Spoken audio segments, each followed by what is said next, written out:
Living alone has always been one of the best decisions I've ever made. Not having to answer to anyone, being able to keep things just the way I like, and that total peace at the end of the day. It's a kind of freedom I wouldn't trade for anything. Every night, I'd come home from work, heat up something quick to eat, and throw myself onto the couch. The TV, almost always playing some random documentary, kept me company, but what I appreciated the most was the silence. That feeling that the whole world was outside, and I was here in my space. I knew some people thought living alone was a bit lonely, especially in a neighborhood as secluded as mine, but I never really cared. To me, the isolation was a bonus. Besides, I had my routine. Every night, I locked the doors, checked the windows, and made sure everything was in place before heading to bed. Sometimes, I'd take one last quick look outside, but more out of habit than worry. The neighborhood was quiet, the kind where you almost never saw anything out of the ordinary. The neighbors, though distant, were friendly, and I always felt like there was nothing to worry about. That night was no different. Everything seemed normal. I finished watching some random episode, turned off the lights in the living room, and got ready for bed. Little did I know, that sense of security was about to crumble, and everything I knew as safe was about to change forever. I was almost in the hallway when I heard the first sound. It was faint, like something scraping outside, near the living room window. At first, I thought it was the wind, maybe a tree branch, but then it happened again. And this time, it was clearer, like something was brushing against the glass. I stopped for a second, trying to listen more closely. My heart started beating faster, but I still tried to convince myself it was nothing. I kept walking, but now my mind was on high alert. But as I approached the kitchen window, my stomach dropped. Out of the corner of my eye, I saw something move outside, a shadow. I froze, hoping it was just a trick of the light. But then a second figure appeared, and a third. 3 men, all wearing masks, standing outside, staring directly at my house. My body locked up. I knew I had to act fast, but my feet felt glued to the floor. They just stood there, as if deciding what to do, watching me with eyes I couldn't see, but I could feel. Panic was rising, but I tried to control my breathing. The first thing that came to mind was my phone. I needed to call the police.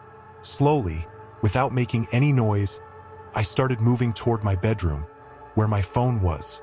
Each step felt like it took an eternity, and the sound of my feet on the floor, no matter how light, seemed too loud. As soon as I reached the hallway, I heard the sound I feared the most. They were trying the door. I didn't wait to see if they could break it open. I ran to the bedroom, shut the door, and locked myself in the closet. My phone was already in my hand, but my hands were shaking so badly that I nearly dropped it as I tried to dial. The ringing of the call seemed endless. Finally, the operator's voice came through, and with a low, almost suffocated voice filled with fear, I managed to explain the situation. Outside, I could hear the sound of the windows being tested. First the living room, then the kitchen. They were trying every single one by one. I closed my eyes and took a deep breath.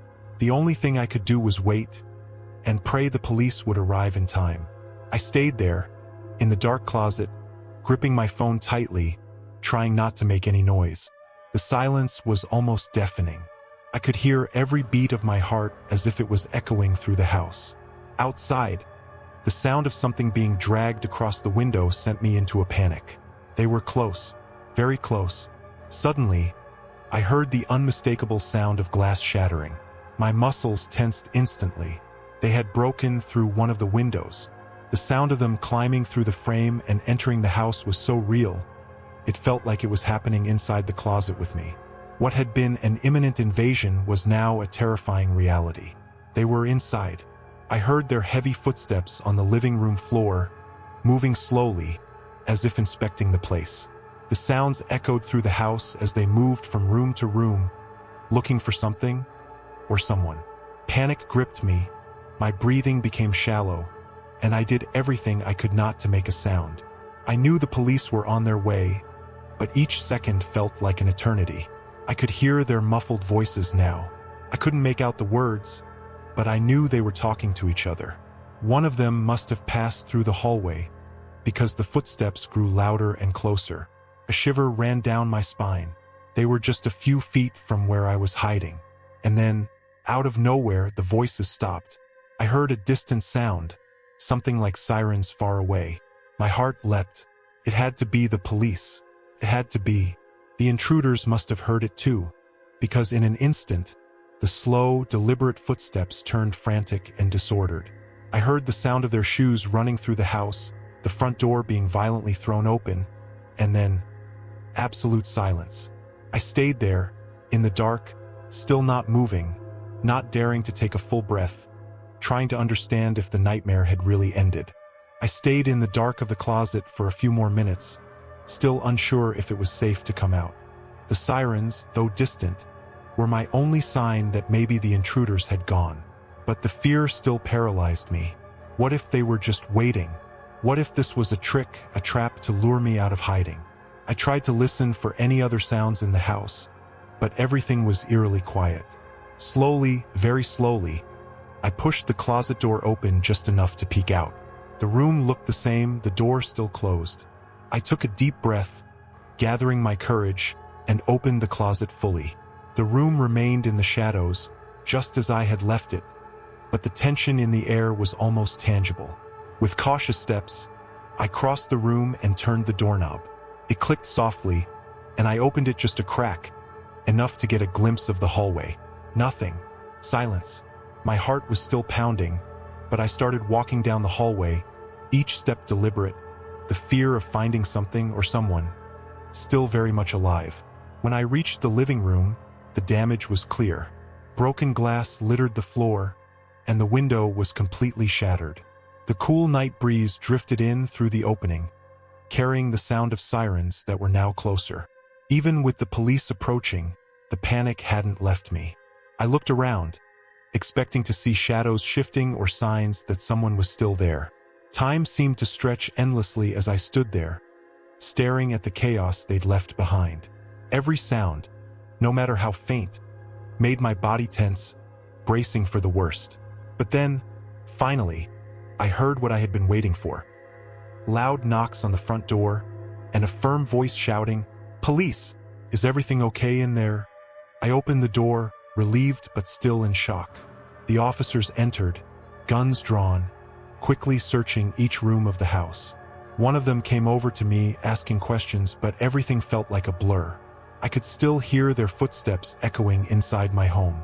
I could feel the fear gripping my chest, even though I knew, in that moment, I was safe. But as much as the intruders had fled, something inside me had changed.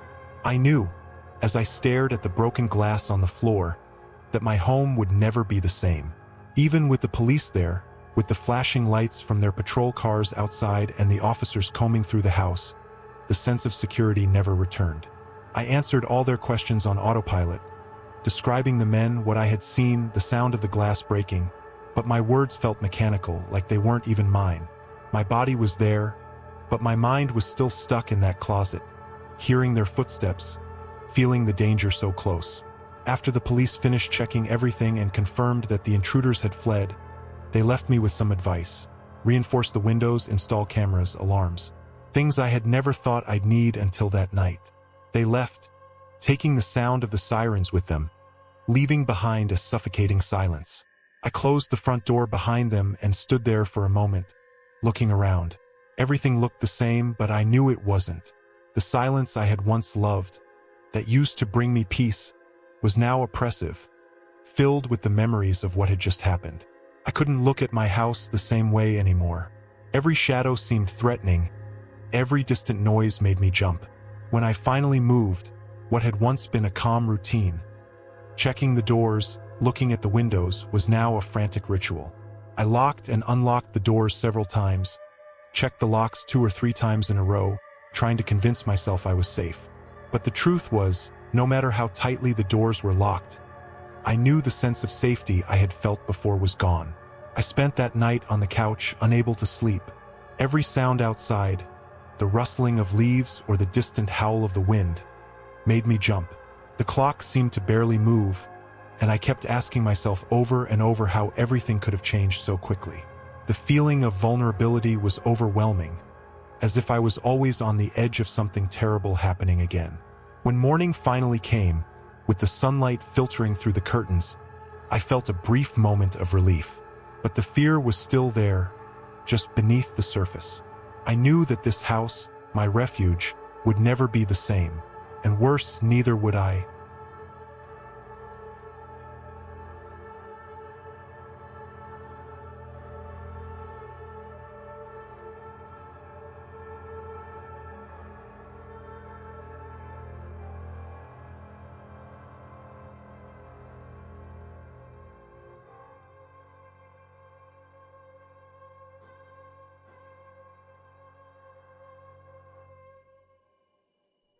It was a typical Tuesday.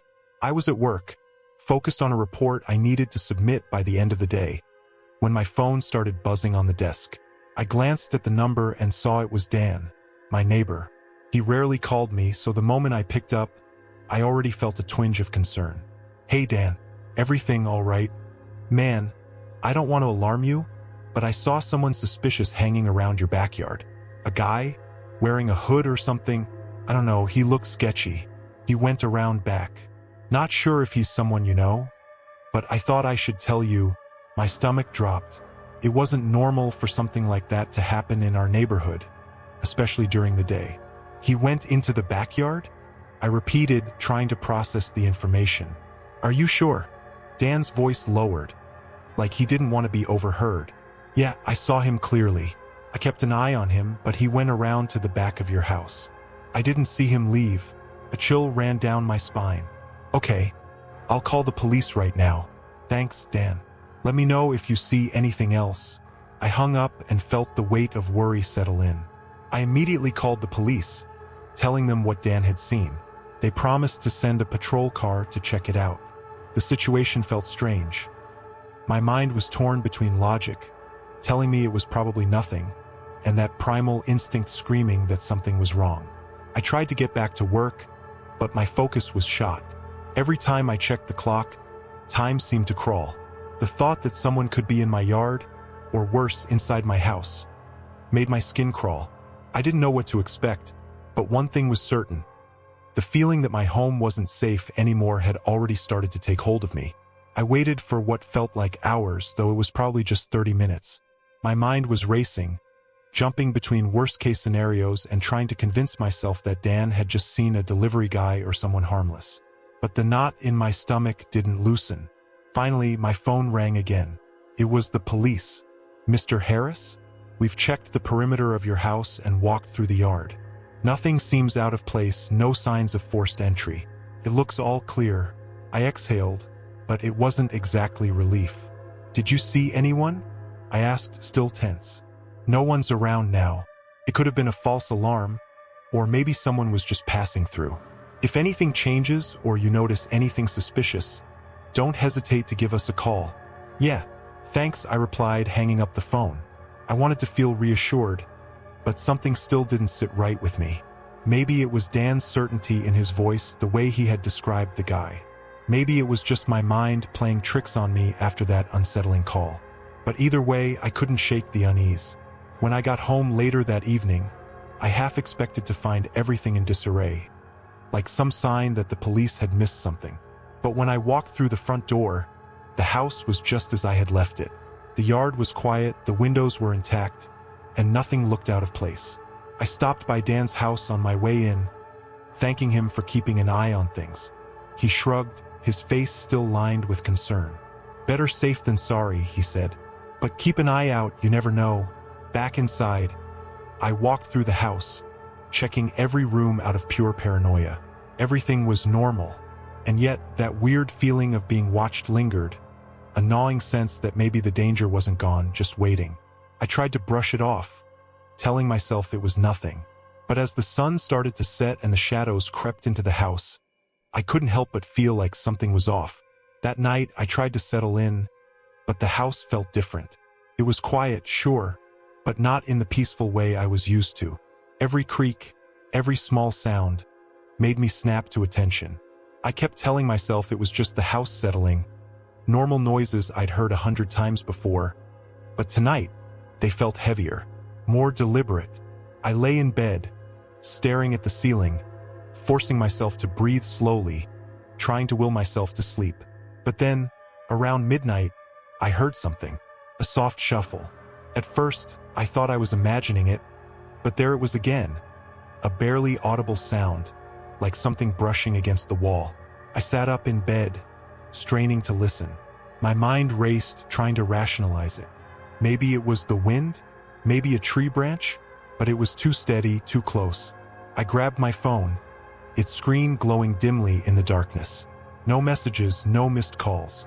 I stood up quietly and moved towards the hallway, each step careful, my pulse pounding in my ears. As I crept closer to my bedroom door, I heard it again, this time louder. A soft, deliberate movement from the other side of the house. My heart raced. Slowly, I pushed the door open, the hinges creaking slightly. I stopped, listening, and then another sound, a muffled thud like something or someone moving around.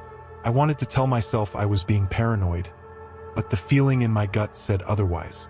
I moved down the hallway, every sense on high alert. When I reached the doorway of the guest room, I froze. The door was slightly ajar, and through the crack, I could see someone. There was a figure standing in the shadows, just standing there. I could see the outline, the way the figure's body shifted slightly, like they were breathing, waiting. My heart dropped into my stomach. For a moment, I couldn't move. It felt like time had stopped, like I was stuck in this horrible moment of realization that someone was inside my house, just feet away from me. My hand tightened around my phone, and every instinct in my body screamed at me to run. But I couldn't tear my eyes away from the figure in the dark. Finally, I managed to take a step back, slowly, carefully, trying not to make any noise. I turned and darted down the hall, my hands trembling as I fumbled to unlock the front door. I didn't stop until I was outside, breathing heavily, already dialing the police. I bolted out the front door, my hands shaking so badly that I nearly dropped my phone as I dialed 911. My fingers fumbled over the screen, but finally, I heard the ringing. The cold night air hit me like a slap in the face, but it wasn't enough to calm the panic coursing through my veins. 911, what's your emergency? The operator's voice was calm, too calm for what I was feeling. There's someone in my house, I gasped, looking back at the front door, half expecting the figure to appear in the doorway any second. Someone's inside right now. I saw them. Please, send someone quickly. I could barely get the words out, my breath coming in ragged bursts as I tried to explain what was happening. The operator asked me to stay on the line, to stay calm, but all I could think about was that shadowy figure standing in the guest room. So close, so still. I backed away from the house, putting more distance between me and the door. My eyes were locked on the windows, expecting to see movement, to see the intruder watching me. My mind raced, and I couldn't stop imagining all the things that could go wrong. What if they came after me? What if the police didn't make it in time? The minutes felt like hours, but finally, I saw the flashing lights of a patrol car pulling into the street. 2 officers got out, guns drawn, moving quickly but cautiously toward the house. I pointed frantically toward the guest room window. In there, I stammered, barely able to get the words out. Someone's in there. They nodded and headed toward the front door, their movements swift and professional. I watched as they disappeared inside, my heart still racing, my hands gripping the phone like a lifeline. I could hear faint sounds of them moving through the house. Footsteps, doors creaking open, their muffled voices, but nothing else. No confrontation, no struggle. A few minutes later, one of the officers came back out. I couldn't read his expression at first, but the tension in his body told me everything. "We didn't find anyone," he said, his voice calm but firm. "We checked every room. The house is empty." Empty? That didn't make sense. I had seen them standing right there. I knew what I saw. My mind started to spiral. Was it possible they'd slipped out before the police arrived? Maybe through a window or a back door? Or was I losing it? Had the stress and fear finally gotten to me so badly that I imagined the whole thing? I shook my head. No, I was sure of it. But still, the officer insisted there was no sign of anyone. "Stay somewhere else tonight," he advised, his voice softening. "Just in case. We'll keep an eye on the area. But if you notice anything else, call us immediately." I nodded numbly, trying to process everything, but my mind was a blur. The officers left, and I stood there, staring at the house that no longer felt like home. I didn't know what was worse, the fear that someone had been inside, or the unsettling thought that maybe no one had been there at all. I stood there for a long time after the police left, staring at the house as if it were something foreign, something no longer mine. The thought of going back inside twisted my stomach into knots. It was my home, my space, where I was supposed to feel safe. But now, every window, every door felt like a potential entry point for danger. Even with the police telling me no one was there, I couldn't shake the image of that figure standing in the guest room, so still, so close. I did as they suggested and stayed with a friend that night. I tried to sleep, but every time I closed my eyes, I saw the shadowy figure in my mind. The silence of my friend's apartment only amplified the paranoia, every creak or distant sound making me flinch.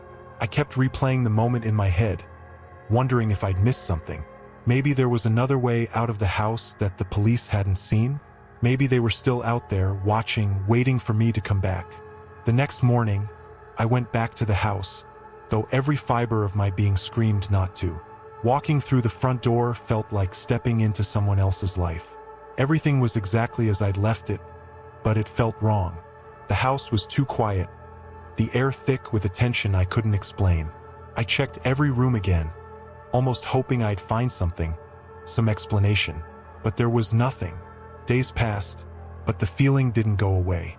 Every night, I found myself jumping at the smallest sounds. The house creaked in ways it never had before, and each time, I froze, expecting to see someone standing in the hallway or peering through the window. I installed cameras, upgraded the locks, did everything I could think of to make the place secure. But no matter what I did, that sense of safety never returned. I became obsessed with checking the footage from the cameras, looking for any sign that something was off. Most of the time, it was just the wind or the occasional animal crossing the yard. But one night, just as I was about to close the app, I saw it, movement near the back of the house. My heart raced as I zoomed in on the grainy footage. There, just for a second, was a figure barely visible at the edge of the frame. They were standing in the shadows, watching. By the time I grabbed my phone to call the police, the figure was gone. From that moment on, I couldn't shake the feeling that they were still out there, waiting. Maybe they hadn't gotten inside that night after all, but they were close, closer than I ever wanted to believe. And the worst part was I didn't know what they wanted or when they might come back. Now, every night is a battle against the fear. I check the cameras, I lock the doors, but no matter what I do, that feeling lingers. The house isn't mine anymore. It belongs to the shadows, to the unknown that could be lurking just outside, or maybe even inside, where I can't see it. And in those quiet moments, when I'm alone and everything is still, I wonder if they're watching, waiting for the right moment to come back.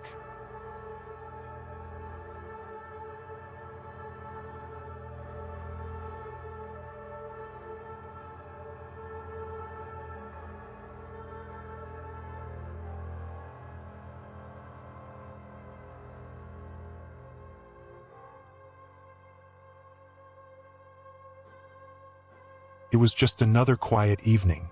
I had been sitting in the living room, watching TV with the lights dimmed low.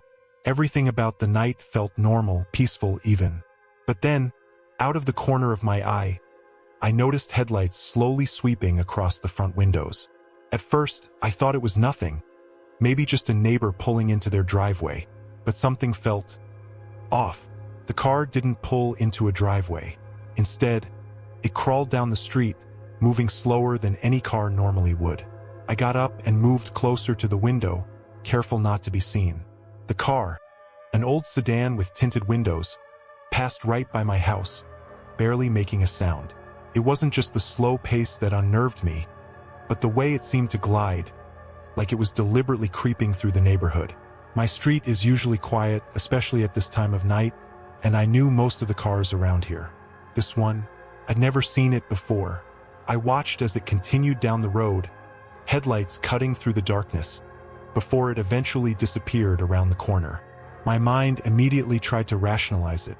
Maybe they were lost or looking for an address, but something didn't sit right. I shrugged it off for the moment, but as I sat back down, the uneasiness lingered. I couldn't help but wonder what they were doing. Why would someone be driving so slowly through a neighborhood like this, at this hour? Little did I know, this was only the beginning. The next night, I couldn't stop thinking about that car. It had been bothering me all day, but I kept telling myself it was just paranoia.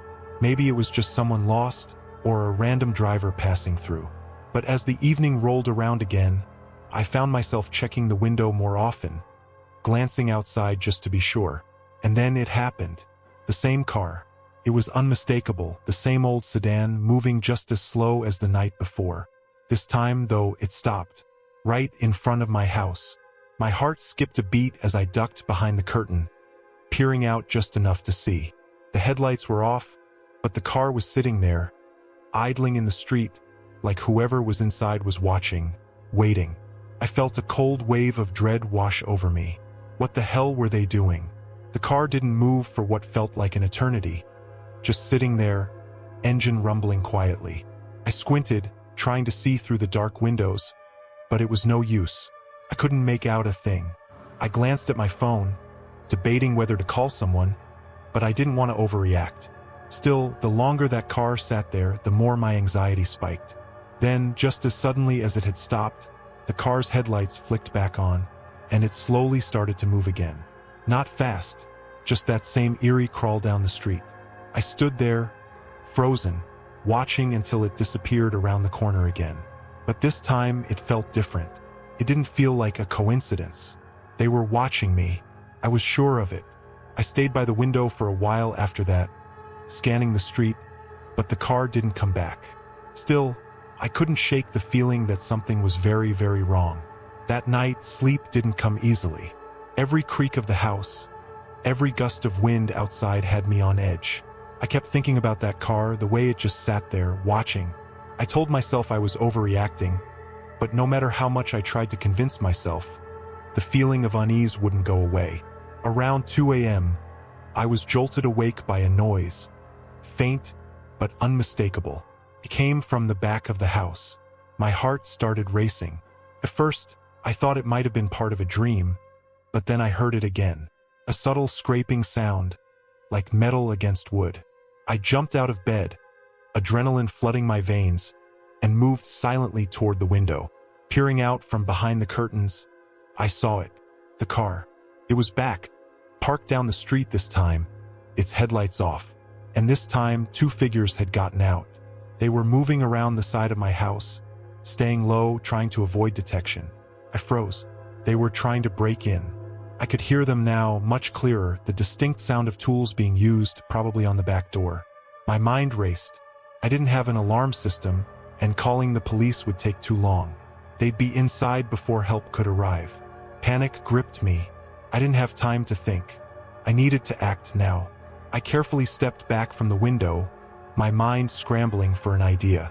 That's when it hit me, the phone. I remembered a sound effect app one had installed a while back, one that played an alarm sound.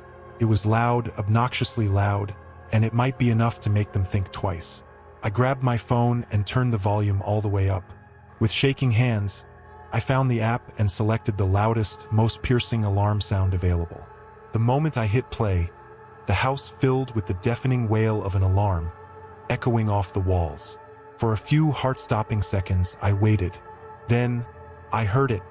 Footsteps, quick and frantic, retreating from the back door. I peeked out the window again, just in time to see the two figures sprinting back to the car. They scrambled inside, and the engine roared to life. The car sped off down the street, disappearing into the night. My heart was pounding in my chest, but they were gone, for now. But as the adrenaline began to fade, the fear didn't, because now I knew they were serious, and they might come back.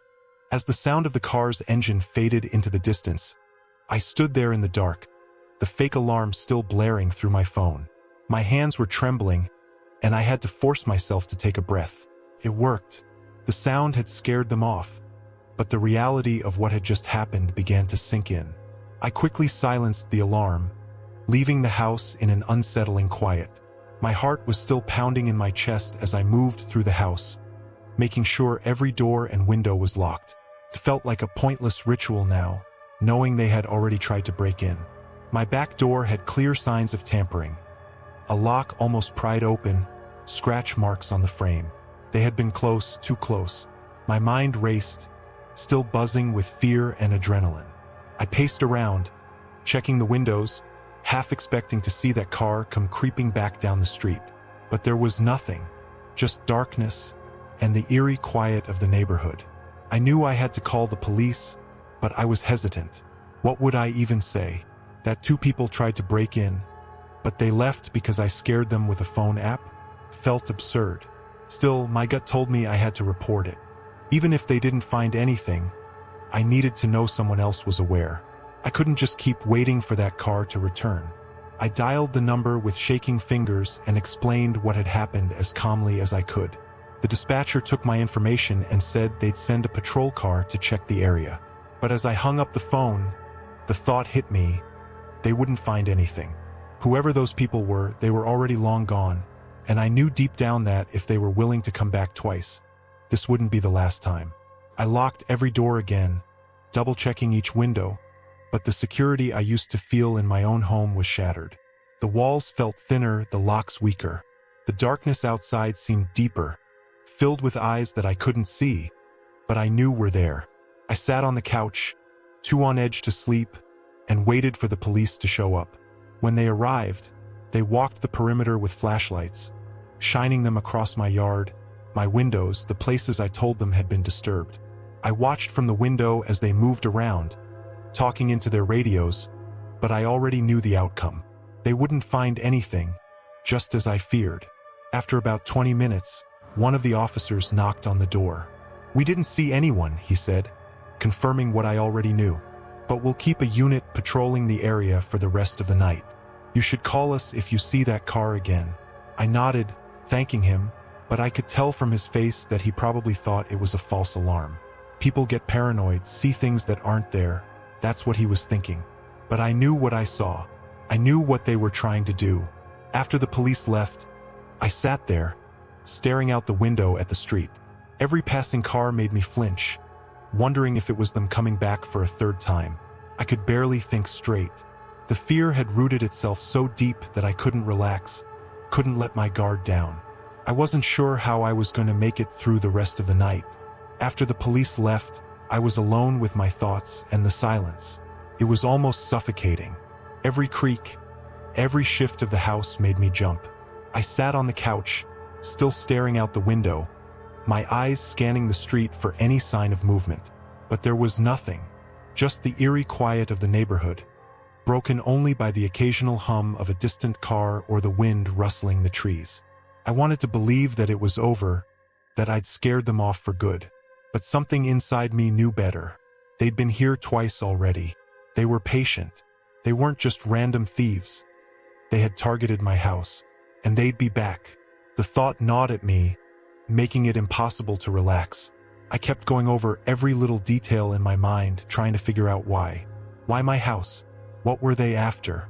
The questions circled in my head, but there were no answers, just that growing sense of dread.